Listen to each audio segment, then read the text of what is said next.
एक बहुत सुंदर हनुमान जी का भजन सुनाने जा रही हूँ। अगर आप लोग को अच्छा लगे तो हमारे वीडियो को लाइक करें, शेयर करें और कमेंट में बताएं कि आप लोग को कैसा लगा।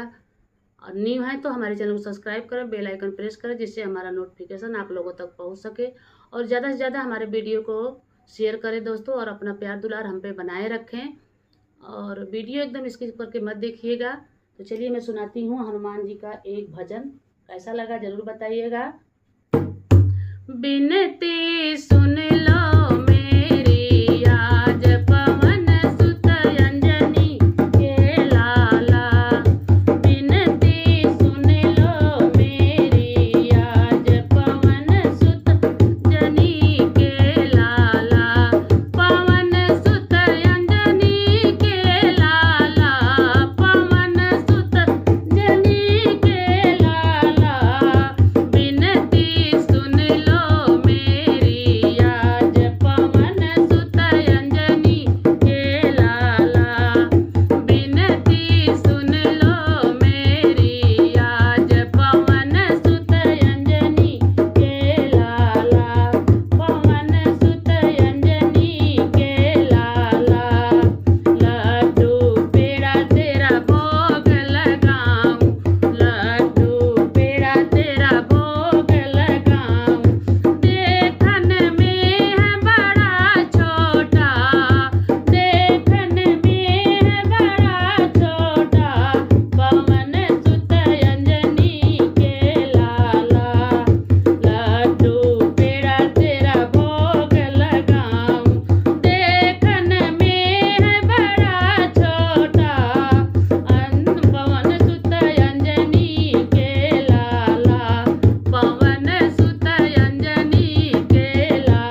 हमारा ये भजन, आप लोग कमेंट में बताइएगा।